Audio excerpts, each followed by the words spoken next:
Souvenirs du Vietnam de l'écrivain Daniel Steele. C'était un jour froid et gris à Savannah et une brise glaciale soufflait de l'océan. Des feuilles mortes jonchaient le sol du parc forestier. Quelques couples se promenaient, main dans la main, et des femmes bavardaient en fumant une dernière cigarette avant de reprendre le travail. Au lycée de Savannah, les couloirs étaient déserts. Après la sonnerie de 13 heures, les élèves avaient regagné leur classe. On entendit un rire fusé de lignes de salle, mais un silence studieux émanait de la majorité d'entre elles. Un silence studieux émanait de la majorité d'entre elles, troublé seulement par le crissement de la craie sur le tableau. Les élèves de seconde année, mal préparés à une interrogation surprise en civilisation américaine, affichaient des mines consternées. On venait d'informer ceux de dernières années que les conseils d'éducation auraient lieu la semaine suivante, avant Thanksgiving. En même temps, bien loin de là, à Dallas, 3 coups de feu claquaient. Dans le cortège présidentiel, un homme s'écroulait entre les bras de sa femme, horriblement blessé à la tête. Personne encore n'avait réalisé ce qui venait de se passer. À Savannah, la voix du professeur continuait son ronron et Paxton Andrews essayait de résister. À l'ennui et à la somnolence, elle eut subitement l'impression qu'elle n'arrivait pas à garder les yeux ouverts une minute de plus. Heureusement, la sonnerie de 13h50 ralentit, libérant un flot de jeunes gens des interrogations, des exposés de la littérature française et des pharaons d'Égypte. Ils changeaient de salle pour les coups suivants, s'arrêtaient à leur caissier pour prendre un livre ou échanger un cri. Les entraient avec un éclat de rire. Soudain, un cri, un son prolongé, angoissant, qui transperça l'atmosphère comme une flèche tirée de très loin. Puis ce fut comme un déferlement de tonnerre vers le téléviseur allumé dans une pièce d'angle ordinairement réservée aux professeurs. Et certains de jeunes visages affolés se tendirent vers l'écran en un vacarme d'où émergeaient des noms, incrédules qui rendaient l'information inaudible, jusqu'à ce que quelqu'un se mette à crier. « Silence les gars, on n'entend rien. Est-ce qu'il est blessé? Est-ce qu'il est... » Personne n'osait prononcer le mot.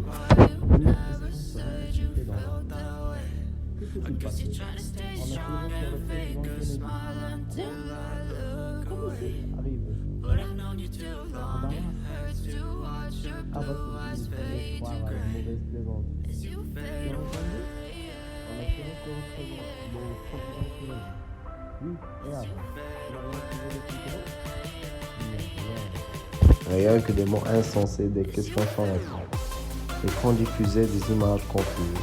On voyait le cortège présidentiel se disloquer et les voitures s'éloigner à vive allure. Le président Walter Cronkite était à l'antenne, blanc comme un linge. Le président a été grièvement blessé.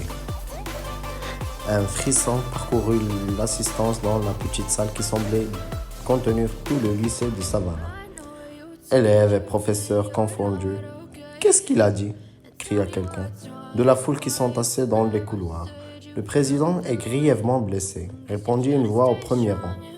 3 premières années fondirent en larmes sous les yeux de Paxton, immobilisé par la pression des corps autour d'elle. Un étrange silence envahit soudain la pièce, comme si personne n'osait bouger de crainte que le moindre déplacement d'air n'eut une influence néfaste sur le cours des événements. Paxton se retrouva 6 ans en arrière. Elle avait à peine 11 ans. Papa est blessé. Pax lui avait annoncé son frère George. Leur mère était déjà partie pour l'hôpital. Carlton Andrews aimait piloter son propre avion. Il survolait l'État de part en part pour se rendre à ses réunions. Et il avait été pris dans une tempête près d'Atlanta. Il n'est pas, ça va aller? La voix de George s'était brisée et Paxton avait, lui, son regard, l'inéluctable vérité. George avait avant 5 ans à l'époque. Non seulement le frère et la sœur avaient 14 ans de différence, mais leur caractère était aux antipodes l'un de l'autre. Paxton était ce qu'il est convenu d'appeler un accident, comme sa mère le glissait à ses amis. Don Carlton n'avait cessé de se réjouir. Beatrice Andrews avait 26 ans à la naissance de son fils George. 5 années s'étaient écoulées depuis son mariage et sa grossesse avait été un véritable cauchemar. Elle avait été malade tous les jours, durant 9 mois, et l'accouchement fut si pénible qu'elle n'en oublierait jamais la douleur. Le travail, interminable, avait duré 42 heures, au bout duquel il avait fallu pratiquer une césarienne. Et bien que le bébé fût un magnifique garçon de 4,5 kg, Béatrice s'était jurée de ne jamais avoir d'autres enfants.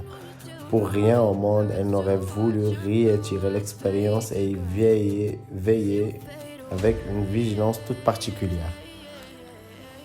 Comme à l'accoutumée, Carlton fut d'une immense patience avec elle, et il était fou de son fils. Il faut dire que George était le genre de fils que n'importe quel père aurait rêvé d'avoir. C'était un garçon joyeux, de bonne composition, raisonnablement sportif et manifestant un penchant pour les études qui comblait également sa mère. Il menait une vie tranquille, heureuse. Carlton avait un cabinet d'avocats prospère. Béatrice assumait des fonctions importantes à la société historique, au club des jeunes et à l'association des filles de guerre civile. Son existence était bien remplie. De plus, elle jouait au bridge tous les mardis. C'est au cours d'une de ces parties qu'elle ressentit pour la première fois une nausée aussi violente que subite. Elle attribuait cette indisposition à un petit déjeuner trop copieux, pris au club de matin même, et elle rentra se reposer après sa partie de bridge. 3 semaines plus tard, elle était fixée sur la nature de son malaise. Elle se retrouvait enceinte à 41 ans, avec un fils de 14 ans sur le point d'achever ses études secondaires et un mari qui n'avait jamais, même pas la pudeur de dissimuler sa joie. Cette grossesse se déroula mieux que la précédente, mais elle ne semblait guère s'en émouvoir tant elle était humiliée par son état. À l'âge où d'autres songent à devenir grand-mère, elle ne voulait plus d'enfants et son mari ne parvenait pas à la rasséréner, malgré sa tendresse. Même l'adorable petite fille blonde et angélique, qu'on lui mit dans les bras à son réveil, ne parut pas la consoler. Durant des mois, elle ne cessa pas de répéter qu'elle avait été inconséquente. Et elle laissa le bébé en permanence à l'énorme et gazouillante nounou noire dont elle s'était alloué les services pendant sa grossesse. Celle-ci répondait au nom d'Elizabeth McQueen, mais tout le monde l'appelait Queenie. Ce n'était pas à proprement parler une nurse professionnelle. Elle avait mis au monde 11 enfants, dont 7 seulement étaient encore en vie. Et elle était l'image même de cette bénédiction du Sud. La bonne vieille nounou noire bien-aimée, elle débordait l'amour pour l'humanité entière. Plus particulièrement pour les enfants et les tout-petits, mais elle nourrissait pour Paxton une passion qu'aucune mère n'aurait pu éprouver, surtout par passion qu'aucune mère. Beatrice Andrews. Beatrice n'était pas à l'aise avec la petite, et pour des raisons qui lui demeuraient obscures. Elle gardait ses distances. L'enfant avait toujours l'air d'avoir les mains poisseuses, où elle voulait jouer avec les fragiles flacons de parfum sur la coiffeuse de Béatrice. Elle renversait immanquablement, et la mère et l'enfant s'ajassaient mutuellement. C'était Queenie qui consolait Paxton quand elle pleurait. C'était dans les bras de Queenie qu'elle se réfugiait si elle avait mal ou si elle avait peur. Queenie ne le quittait jamais d'une semaine. Queenie ne prenait jamais de congé. D'ailleurs, elle n'avait nulle part où aller. Ses enfants avaient fait leur vie et elle tremblait et elle abandonnait Paxton un seul instant. Il est vrai que son père l'adorait et se montrait toujours indulgent à son égard. Mais il n'en était pas de même pour sa mère. À mesure que Paxton grandissait, la fossé entre elle et sa mère se creusait. À 10 ans, elle savait déjà que tout les séparait. Difficile même d'imaginer un lien de parenté entre ces deux êtres. La mère ne vivait que sur des clubs. ses amis, ses associations et ses parties de bridge. Souvenir du Vietnam de l'écrivain Daniel Steele. C'était un jour froid et gris, à Savannah, et une brise glaciale soufflait de l'océan. Des feuilles mortes jonchaient le sol du parc forestier. Quelques couples se promenaient, main dans la main, et des femmes bavardaient en fumant une dernière cigarette avant de reprendre le travail. Au lycée de Savannah, les couloirs étaient déserts. Après la sonnerie de 13 heures, les élèves avaient regagné leur classe. On entendit un rire fusé de l'une des salles, mais un silence studieux émanait de la majorité d'entre elles. Un silence studieux émanait de la majorité d'entre elles, troublé seulement par le crissement de la craie sur le tableau. Les élèves de seconde année, mal préparés à une interrogation surprise en civilisation américaine, affichaient des mines consternées. On venait d'informer ceux de dernières années que les conseils d'éducation auraient lieu la semaine suivante, avant Thanksgiving. En même temps, bien loin de là, à Dallas, 3 coups de feu claquaient. Dans le cortège présidentiel, un homme s'écroulait entre les bras de sa femme, horriblement blessé à la tête. Personne encore n'avait réalisé ce qui venait de se passer. À Savannah, la voix du professeur continuait son ronron et Paxton Andrews essayait de résister. À l'ennui et à la somnolence, elle eut subitement l'impression qu'elle n'arrivait pas à garder les yeux ouverts une minute de plus. Heureusement, la sonnerie de 13h50 ralentit, libérant un flot de jeunes gens des interrogations, des exposés de la littérature française et des pharaons d'Égypte. Ils changeaient de salle pour les coups suivants, s'arrêtaient à leur caissier pour prendre un livre ou échanger un cri. Plaisantaient avec un éclat de rire. Soudain, un cri, un son prolongé, angoissant, qui transperça l'atmosphère comme une flèche tirée de très loin. Puis ce fut comme un déferlement de tonnerre vers le téléviseur allumé dans une pièce d'angle ordinairement réservée aux professeurs. Et certains de jeunes visages affolés se tendirent vers l'écran en un vacarme d'où émergeaient des noms, incrédules qui rendaient l'information inaudible, jusqu'à ce que quelqu'un se mettait à crier. « Silence les gars, on n'entend rien. Est-ce qu'il est blessé? Est-ce qu'il est... » Personne n'osait prononcer le mot. La même question se répercutait dans l'air. Que s'est-il passé? On a tiré sur le président Kennedy. Yeah, I'm about to fade away. Cause every time I wake up, I feel like it's Monday. Something's going wrong with all the chemicals up in my brain. All of a sudden, I don't look at anything the same way. Gotta build up of my thoughts sitting in an ashtray. I'm sorry that I'm so inconvenient, okay? Just let me be me and I'll stay out of your way. Rien que des mots insensés, des questions sans réponse. Écran diffusait des images confuses. On voyait le cortège présidentiel se disloquer et les voitures s'éloigner à vive allure. Le président Walter Cronkite était à l'antenne, blanc comme un linge. Le président a été grièvement blessé. Un frisson parcourut l'assistance dans la petite salle qui semblait contenir tout le lycée de Savannah. Élèves et professeurs confondus. « Qu'est-ce qu'il a dit ?» cria quelqu'un, de la foule qui s'entassait dans les couloirs. « Le président est grièvement blessé », répondit une voix au premier rang. 3, première année, fondirent en larmes sous les yeux de Paxton, immobilisé par la pression des corps autour d'elle. Un étrange silence envahit soudain la pièce, comme si personne n'osait bouger de crainte que le moindre déplacement d'air n'eût une influence néfaste sur le cours des événements. Paxton se retrouva 6 ans en arrière. Elle avait à peine 11 ans. Papa est blessé. Pax lui avait annoncé son frère George. Leur mère était déjà partie pour l'hôpital. Carlton Andrews aimait piloter son propre avion. Il survolait l'état de part en part pour se rendre à ses réunions. Et il avait été pris dans une tempête près d'Atlanta. Il n'est pas? Ça va aller? La voix de George s'était brisée et Paxton avait, lui, son regard l'inéluctable vérité. George avait avant 5 ans à l'époque.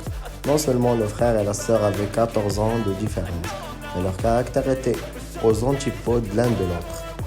Paxton était ce qu'il est convenu d'appeler un accident, comme sa mère le glissait à ses amis, dont Carlton n'avait cessé de se réjouir. Beatrice Andrews avait 26 ans à la naissance de son fils George. 5 années s'étaient écoulées depuis son mariage et sa grossesse avait été un véritable cauchemar. Elle avait été malade tous les jours, durant 9 mois, et l'accouchement fut si pénible qu'elle n'en oublierait jamais la douleur. Le travail, interminable, avait duré 42 heures, au bout duquel il avait fallu pratiquer une césarienne. Et bien que le bébé fût un magnifique garçon de 4,5 kg, Béatrice s'était jurée de ne jamais avoir d'autre enfant. Pour rien au monde, elle n'aurait voulu réitérer l'expérience et y veiller avec une vigilance toute particulière. Comme à l'accoutumée, Carlton fut d'une immense patience avec elle, et il était fou de son fils. Il faut dire que George était le genre de fils que n'importe quel père aurait rêvé d'avoir. C'était un garçon joyeux, de bonne composition, raisonnablement sportif et manifestant un penchant pour les études qui comblait également sa mère. Il menait une vie tranquille, heureuse. Carlton avait un cabinet d'avocats prospère. Béatrice assumait des fonctions importantes à la Société historique, au Club des jeunes et à l'Association des filles de guerre civile. Son existence était bien remplie. De plus, elle jouait au bridge tous les mardis. C'est au cours d'une de ces parties qu'elle ressentit pour la première fois une nausée aussi violente que subite. Elle attribua cette indisposition à un petit déjeuner trop copieux, pris au club de matin même, et elle rentra se reposer après sa partie de bridge. 3 semaines plus tard, elle était fixée sur la nature de son malaise. Elle se retrouvait enceinte à 41 ans, avec un fils de 14 ans sur le point d'achever ses études secondaires et un mari qui n'avait jamais, même pas la pudeur de dissimuler sa joie. Cette grossesse se déroula mieux que la précédente, mais elle ne semblait guère s'en émouvoir tant elle était humiliée par son état. À l'âge où d'autres songent à devenir grand-mère, elle ne voulait plus d'enfants et son mari ne parvenait pas à la rasséréner, malgré sa tendresse.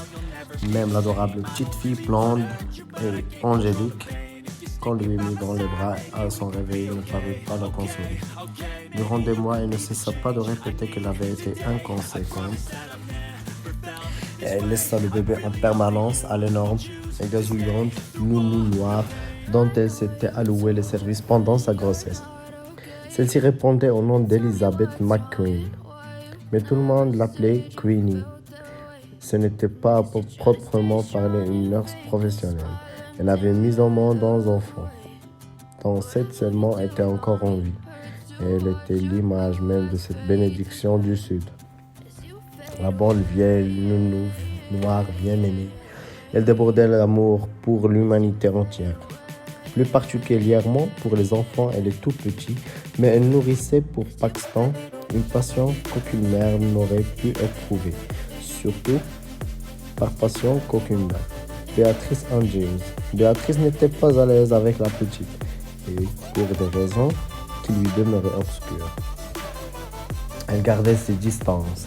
L'enfant avait toujours l'air d'avoir les mains poisseuses, où elle voulait jouer avec les fragiles flacons de parfum sur la coiffeuse de Béatrice. Elle renversait immanquablement et la mère et l'enfant s'ageaçaient mutuellement. C'était Queenie qui consolait Paxton quand elle pleurait. C'était dans les bras de Queenie qu'elle se réfugiait si elle avait mal ou si elle avait peur. Queenie ne le quittait jamais d'une semaine. Queenie ne prenait jamais de congé. D'ailleurs, elle n'avait nulle part où aller. Ses enfants avaient fait leur vie et elle tremblait et elle d'abandonner Paxton à ces instants. Il est vrai que son père l'adorait et se montrait toujours indulgent à son égard. Mais il n'en était pas de même pour sa mère. À mesure que Paxton grandissait, la fossé entre elle et sa mère se creusait. À 10 ans, elle savait déjà que tout les séparait. Difficile même d'imaginer un lien de parenté entre ces deux êtres. La mère ne vivait que sur des clubs, ses amis, ses associations et ses parties de bridge. Souvenir du Vietnam, de l'écrivain Daniel Steele. C'était un jour froid et gris, à Savannah, et une brise glaciale soufflait de l'océan. Des feuilles mortes jonchaient le sol du parc forestier. Quelques couples se promenaient, main dans la main, et des femmes bavardaient en fumant une dernière cigarette avant de reprendre le travail. Au lycée de Savannah, les couloirs étaient déserts. Après la sonnerie de 13 heures, les élèves avaient regagné leur classe. On entendit un rire fusé de l'une des salles, mais un silence studieux émanait de la majorité d'entre elles. Un silence studieux émanait de la majorité d'entre elles. Troublés seulement par le crissement de la craie sur le tableau. Les élèves de seconde année, mal préparés à une interrogation surprise en civilisation américaine, affichaient des mines consternées. On venait d'informer ceux de dernières années que les conseils d'éducation auraient lieu la semaine suivante, avant Thanksgiving. En même temps, bien loin de là, à Dallas, 3 coups de feu claquaient. Dans le cortège présidentiel, un homme s'écroulait entre les bras de sa femme, horriblement blessé à la tête. Personne encore n'avait réalisé ce qui venait de se passer. À Savannah, la voix du professeur continuait son ronron et Paxton Andrews essayait de résister. À l'ennui et à la somnolence, elle eut subitement l'impression qu'elle n'arrivait pas à garder les yeux ouverts une minute de plus. Heureusement, la sonnerie de 13h50 ralentit, libérant un flot de jeunes gens des interrogations, des exposés de la littérature française et des pharaons d'Égypte. Ils changeaient de salle pour les coups suivants, s'arrêtaient à leur caissier pour prendre un livre ou échanger un cri. Ils entraient avec un éclat de rire. Soudain, un cri, un son prolongé, angoissant, qui transperça l'atmosphère comme une flèche tirée de très loin. Puis ce fut comme un déferlement de tonnerre vers le téléviseur allumé dans une pièce d'angle ordinairement réservée aux professeurs. Et certains de jeunes visages affolés se tendirent vers l'écran, en un vacarme d'où émergeaient des noms, incrédules qui rendaient l'information inaudible, jusqu'à ce que quelqu'un se mettait à crier. « Silence les gars, on n'entend rien. Est-ce qu'il est blessé? Est-ce qu'il est... » Personne n'osait prononcer le mot.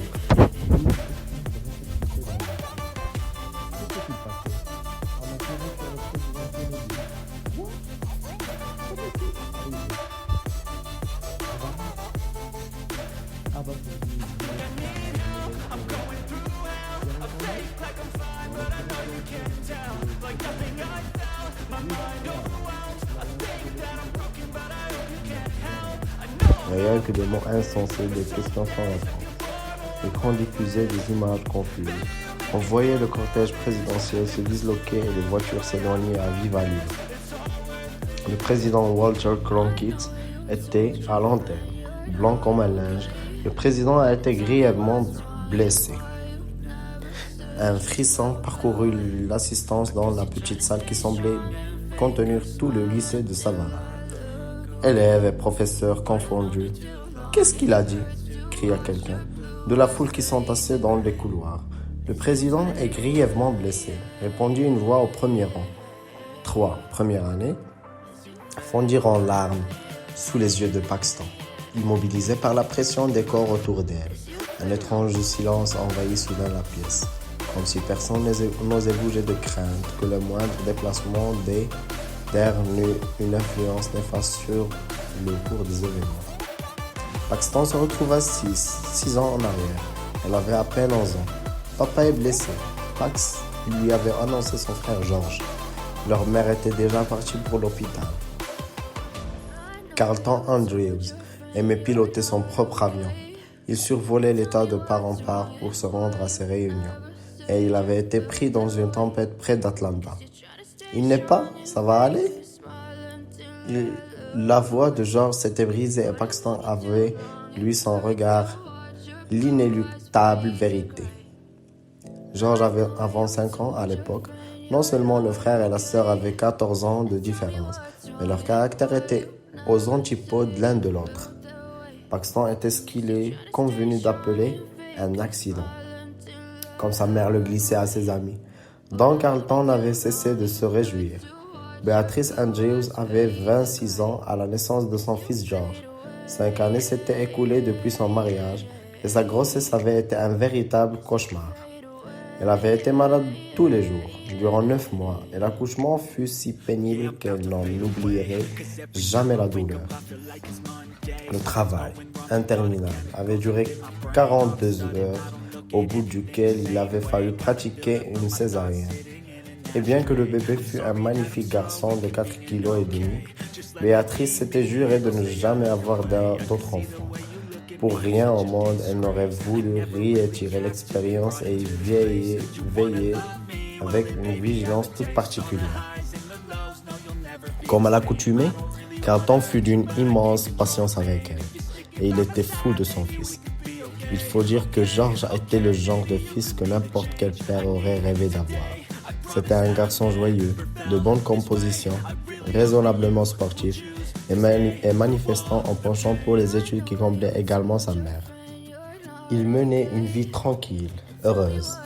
Carlton avait un cabinet d'avocats prospère. Béatrice assumait des fonctions importantes à la Société historique, au Club des jeunes et à l'Association des fils de guerre civile. Son existence était bien remplie.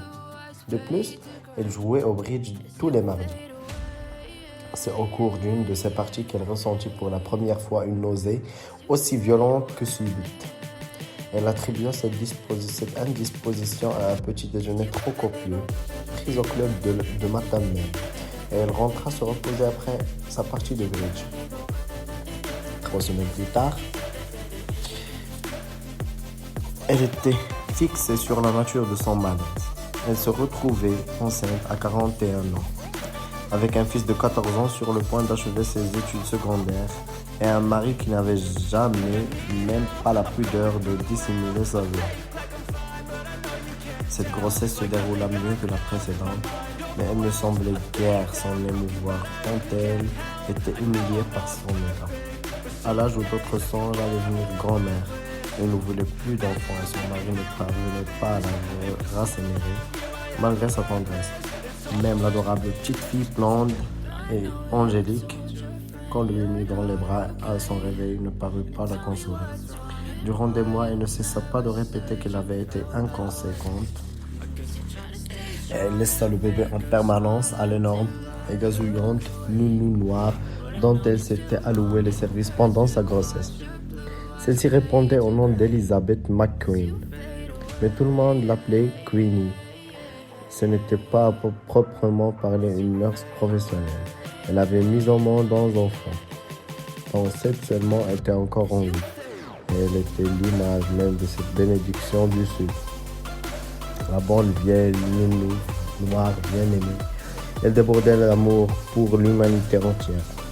Plus particulièrement pour les enfants et les tout petits, mais elle nourrissait pour Paxton une passion qu'aucune mère n'aurait pu éprouver. Surtout par passion qu'aucune mère. Beatrice Andrews. Beatrice n'était pas à l'aise avec la petite, et pour des raisons qui lui demeuraient obscures. Elle gardait ses distances. L'enfant avait toujours l'air d'avoir les mains poisseuses, où elle voulait jouer avec les fragiles flacons de parfum sur la coiffeuse de Béatrice et les renversait immanquablement, et la mère et l'enfant s'ajassaient mutuellement. C'était Queenie qui consolait Paxton quand elle pleurait.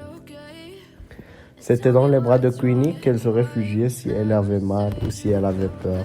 Queenie ne le quittait jamais d'une semaine. Queenie ne prenait jamais de congé. D'ailleurs, elle n'avait nulle part où aller. Ses enfants avaient fait leur vie et elle tremblait et elle d'abandonner Paxton un seul instant. Il est vrai que son père l'adorait et se montrait toujours indulgent à son égard. Mais il n'en était pas de même pour sa mère. À mesure que Paxton grandissait, la fossé entre elle et sa mère se creusait. À 10 ans, elle savait déjà que tout les sépare. Difficile même d'imaginer un lien de parenté entre ces deux êtres. La mère ne vivait que souvenir du Vietnam, de l'écrivain Daniel Steele. C'était un jour froid et gris, à Savannah, et une brise glaciale soufflait de l'océan. Des feuilles mortes jonchaient le sol du parc forestier. Quelques couples se promenaient, main dans la main, et des femmes bavardaient en fumant une dernière cigarette avant de reprendre le travail. Au lycée de Savannah, les couloirs étaient déserts. Après la sonnerie de 13 heures, les élèves avaient regagné leur classe. On entendit un rire fusé de l'une des salles, mais un silence studieux émanait de la majorité d'entre elles. Un silence studieux émanait de la majorité d'entre elles. Troublés seulement par le crissement de la craie sur le tableau. Les élèves de seconde année, mal préparés à une interrogation surprise en civilisation américaine, affichaient des mines consternées. On venait d'informer ceux de dernières années que le conseil d'éducation aurait lieu la semaine suivante, avant Thanksgiving. En même temps, bien loin de là, à Dallas, 3 coups de feu claquaient. Dans le cortège présidentiel, un homme s'écroulait entre les bras de sa femme, horriblement blessé à la tête. Personne encore n'avait réalisé ce qui venait de se passer. À Savannah, la voix du professeur continuait son ronron et Paxton Andrews essayait de résister. À l'ennui et à la somnolence, elle eut subitement l'impression qu'elle n'arrivait pas à garder les yeux ouverts une minute de plus. Heureusement, la sonnerie de 13h50 ralentit, libérant un flot de jeunes gens des interrogations, des exposés de la littérature française et des pharaons d'Égypte. Ils changeaient de salle pour les coups suivants, s'arrêtaient à leur caissier pour prendre un livre ou échanger un cri, plaisantaient avec un éclat de rire. Soudain, un cri, un son prolongé, angoissant, qui transperça l'atmosphère comme une flèche tirée de très loin. Puis ce fut comme un déferlement de tonnerre vers le téléviseur allumé dans une pièce d'angle ordinairement réservée aux professeurs. Et de certains de jeunes visages affolés se tendirent vers l'écran en un vacarme d'où émergeaient des noms, incrédules qui rendaient l'information inaudible, jusqu'à ce que quelqu'un se mettait à crier. « Silence les gars, on n'entend rien. Est-ce qu'il est blessé? Est-ce qu'il est... » Personne n'osait prononcer le mot.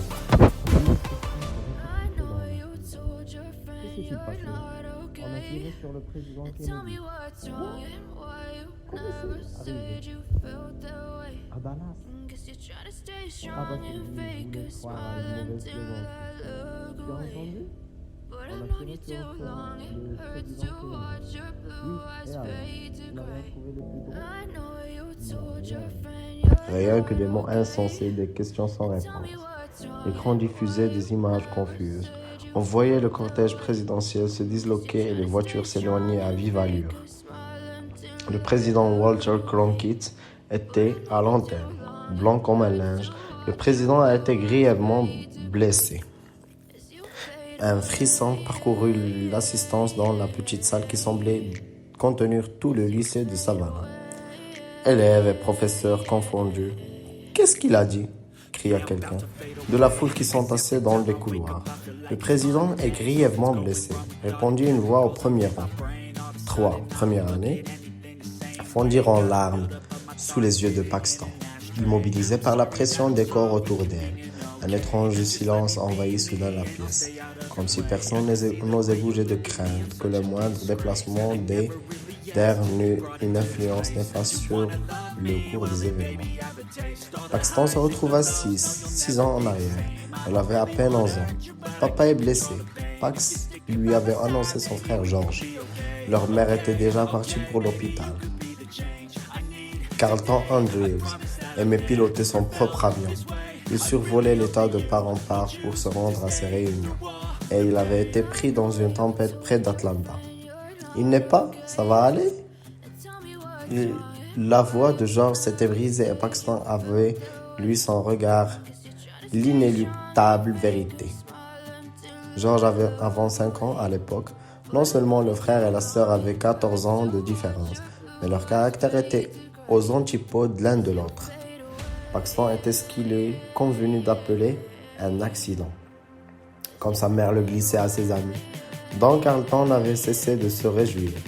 Beatrice Andrews avait 26 ans à la naissance de son fils George.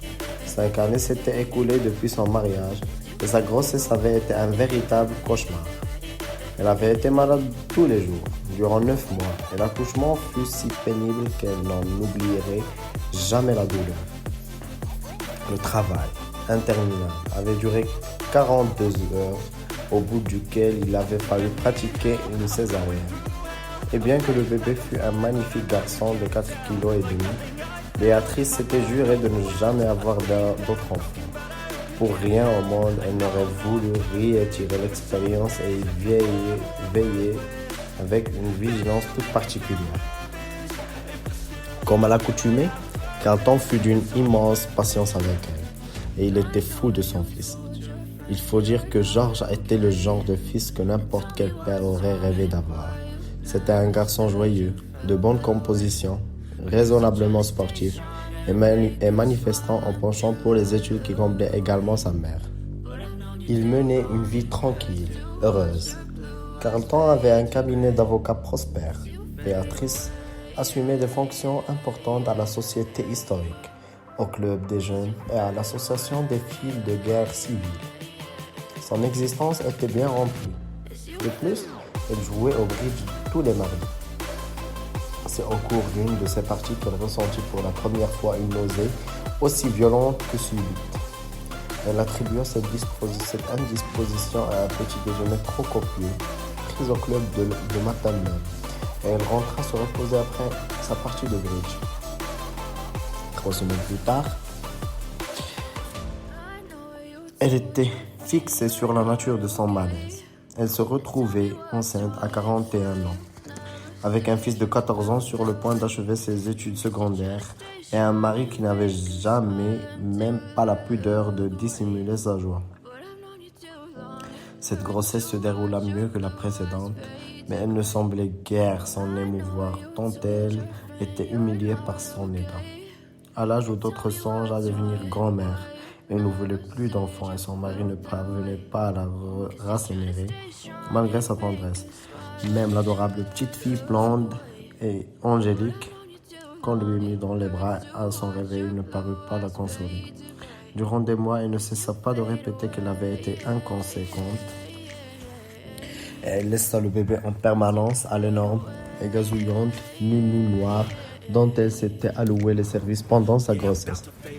Celle-ci répondait au nom d'Elizabeth McQueen, mais tout le monde l'appelait Queenie. Ce n'était pas proprement parler une nurse professionnelle. Elle avait mis au monde 11 enfants, dont 7 seulement étaient encore en vie. Et elle était l'image même de cette bénédiction du Sud. La bonne vieille nounou noire bien-aimée. Elle débordait l'amour pour l'humanité entière. Plus particulièrement pour les enfants et les tout-petits, mais elle nourrissait pour Paxton une passion qu'aucune mère n'aurait pu éprouver. Surtout par passion qu'aucune mère. Béatrice Andrews. Béatrice n'était pas à l'aise avec la petite, et pour des raisons qui lui demeuraient obscures. Elle gardait ses distances. L'enfant avait toujours l'air d'avoir les mains poisseuses, où elle voulait jouer avec les fragiles flacons de parfum sur la coiffeuse de Béatrice. Elle les renversait immanquablement, et la mère et l'enfant s'ajassaient mutuellement. C'était Queenie qui consolait Paxton quand elle pleurait. C'était dans les bras de Queenie qu'elle se réfugiait si elle avait mal ou si elle avait peur. Queenie ne le quittait jamais d'une semelle. Queenie ne prenait jamais de congé. D'ailleurs, elle n'avait nulle part où aller. Ses enfants avaient fait leur vie et elle tremblait et elle abandonnait Paxton à ses instants. Il est vrai que son père l'adorait et se montrait toujours indulgent à son égard. Mais il n'en était pas de même pour sa mère. À mesure que Paxton grandissait, la fossé entre elle et sa mère se creusait. À 10 ans, elle savait déjà que tout les séparait. Difficile même d'imaginer un lien de parenté entre eux. Souvenir du Vietnam, de l'écrivain Daniel Steele. C'était un jour froid et gris, à Savannah, et une brise glaciale soufflait de l'océan. Des feuilles mortes jonchaient le sol du parc forestier. Quelques couples se promenaient, main dans la main, et des femmes bavardaient, en fumant une dernière cigarette avant de reprendre le travail. Au lycée de Savannah, les couloirs étaient déserts. Après la sonnerie de 13 heures, les élèves avaient regagné leur classe. On entendit un rire fusé de l'une des salles, mais un silence studieux émanait de la majorité d'entre elles. Un silence studieux émanait de la majorité d'entre elles. Troublés seulement par le crissement de la craie sur le tableau. Les élèves de seconde année, mal préparés à une interrogation surprise en civilisation américaine, affichaient des mines consternées. On venait d'informer ceux de dernières années que les conseils d'éducation auraient lieu la semaine suivante, avant Thanksgiving. En même temps, bien loin de là, à Dallas, 3 coups de feu claquaient. Dans le cortège présidentiel, un homme s'écroulait entre les bras de sa femme, horriblement blessé à la tête. Personne encore n'avait réalisé ce qui venait de se passer. À Savannah, la voix du professeur continuait son ronron et Paxton Andrews essayait de résister. À l'ennui et à la somnolence, elle eut subitement l'impression qu'elle n'arrivait pas à garder les yeux ouverts une minute de plus. Heureusement, la sonnerie de 13h50 ralentit, libérant un flot de jeunes gens des interrogations, des exposés de la littérature française et des pharaons d'Égypte. Ils changeaient de salle pour les coups suivants, s'arrêtaient à leur caissier pour prendre un livre ou échanger un cri, plaisantaient avec un éclat de rire. Soudain, un cri, un son prolongé, angoissant, qui transperça l'atmosphère comme une flèche tirée de très loin. Puis ce fut comme un déferlement de tonnerre vers le téléviseur allumé dans une pièce d'angle ordinairement réservée aux professeurs. Et de certains de jeunes visages affolés se tendirent vers l'écran en un vacarme d'où émergeaient des noms, incrédules qui rendaient l'information inaudible, jusqu'à ce que quelqu'un se mettait à crier. « Silence les gars, on n'entend rien. Est-ce qu'il est blessé? Est-ce qu'il est... » Personne n'osait prononcer le mot.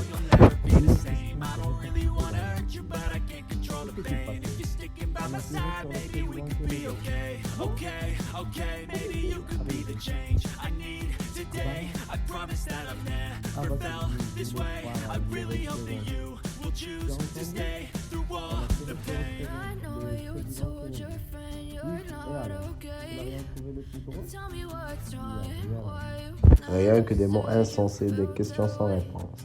L'écran diffusait des images confuses. On voyait le cortège présidentiel se disloquer et les voitures s'éloigner à vive allure. Le président Walter Cronkite était à l'antenne, blanc comme un linge. Le président a été grièvement blessé. Un frisson parcourut l'assistance dans la petite salle qui semblait contenir tout le lycée de Savannah. Élèves et professeurs confondus. « Qu'est-ce qu'il a dit ?» cria quelqu'un, de la foule qui s'entassait dans les couloirs. « Le président est grièvement blessé », répondit une voix au premier rang. 3, première année, fondirent en larmes sous les yeux de Paxton, immobilisé par la pression des corps autour d'elle. Un étrange silence envahit soudain la pièce, comme si personne n'osait bouger de crainte que le moindre déplacement d'air n'eut une influence néfaste sur le cours des événements. Paxton se retrouva 6 ans en arrière. Elle avait à peine 11 ans. Papa est blessé. Pax lui avait annoncé son frère George. Leur mère était déjà partie pour l'hôpital. Carlton Andrews aimait piloter son propre avion. Il survolait l'État de part en part pour se rendre à ses réunions. Et il avait été pris dans une tempête près d'Atlanta. Il n'est pas, ça va aller? La voix de George s'était brisée et Paxton avait, lui, son regard l'inéluctable vérité. Georges avait avant 5 ans à l'époque. Non seulement le frère et la sœur avaient 14 ans de différence, mais leur caractère était aux antipodes l'un de l'autre. Paxton était ce qu'il est convenu d'appeler un accident, comme sa mère le glissait à ses amis, dont Carlton n'avait cessé de se réjouir. Beatrice Andrews avait 26 ans à la naissance de son fils George. 5 années s'étaient écoulées depuis son mariage et sa grossesse avait été un véritable cauchemar. Elle avait été malade tous les jours, durant 9 mois, et l'accouchement fut si pénible qu'elle n'en oublierait jamais la douleur. Le travail, interminable, avait duré 42 heures, au bout duquel il avait fallu pratiquer une césarienne. Et bien que le bébé fût un magnifique garçon de 4,5 kg, Béatrice s'était jurée de ne jamais avoir d'autres enfants. Pour rien au monde, elle n'aurait voulu réitérer l'expérience et y veiller avec une vigilance toute particulière. Comme à l'accoutumée, Carlton fut d'une immense patience avec elle, et il était fou de son fils. Il faut dire que George était le genre de fils que n'importe quel père aurait rêvé d'avoir. C'était un garçon joyeux, de bonne composition, raisonnablement sportif et manifestant en penchant pour les études qui comblaient également sa mère. Il menait une vie tranquille, heureuse. Carlton avait un cabinet d'avocats prospère. Béatrice assumait des fonctions importantes à la Société historique, au club des jeunes et à l'association des filles de guerre civile. Son existence était bien remplie. De plus, elle jouait au bridge tous les mardis. C'est au cours d'une de ces parties qu'elle ressentit pour la première fois une nausée aussi violente que subite. Elle attribua cette indisposition à un petit déjeuner trop copieux, pris au club de Madame Nunn, et elle rentra se reposer après sa partie de bridge. 3 semaines plus tard, elle était fixée sur la nature de son malaise. Elle se retrouvait enceinte à 41 ans, avec un fils de 14 ans sur le point d'achever ses études secondaires et un mari qui n'avait jamais, même pas la pudeur de dissimuler sa joie. Cette grossesse se déroula mieux que la précédente, mais elle ne semblait guère s'en émouvoir tant elle était humiliée par son état. À l'âge où d'autres songent à devenir grand-mère, elle ne voulait plus d'enfants et son mari ne parvenait pas à la rassénérer, malgré sa tendresse. Même l'adorable petite fille blonde et angélique qu'on lui mit dans les bras à son réveil ne parut pas la consoler. Durant des mois, elle ne cessa pas de répéter qu'elle avait été inconséquente. Elle laissa le bébé en permanence à l'énorme et gazouillante nounou noire dont elle s'était alloué les services pendant sa grossesse. Celle-ci répondait au nom d'Elizabeth McQueen, mais tout le monde l'appelait Queenie. Ce n'était pas proprement parler une nurse professionnelle. Elle avait mis au monde 11 enfants, dont 7 seulement étaient encore en vie. Et elle était l'image même de cette bénédiction du Sud. La bonne vieille nounou noire bien-aimée. Elle débordait d'amour pour l'humanité entière. Plus particulièrement pour les enfants et les tout petits, mais elle nourrissait pour Paxton une passion qu'aucune mère n'aurait pu éprouver. Surtout par passion qu'aucune mère. Béatrice Andrews. Béatrice n'était pas à l'aise avec la petite, et pour des raisons qui lui demeuraient obscures. Elle gardait ses distances. L'enfant avait toujours l'air d'avoir les mains poisseuses, où elle voulait jouer avec les fragiles flacons de parfum sur la coiffeuse de Béatrice et les renversait immanquablement, et la mère et l'enfant s'ajassaient mutuellement. C'était Queenie qui consolait Paxton quand elle pleurait. C'était dans les bras de Queenie qu'elle se réfugiait si elle avait mal ou si elle avait peur. Queenie ne le quittait jamais d'une semelle. Queenie ne prenait jamais de congé. D'ailleurs, elle n'avait nulle part où aller. Ses enfants avaient fait leur vie et elle tremblait et elle abandonnait Paxton à ses instants. Il est vrai que son père l'adorait et se montrait toujours indulgent à son égard. Mais il n'en était pas de même pour sa mère. À mesure que Paxton grandissait, la fossé entre elle et sa mère se creusait. À 10 ans, elle savait déjà que tout les séparait. Difficile même d'imaginer un lien de parenté entre ces deux êtres. La mère ne vivait que sur des clubs, ses amis, ses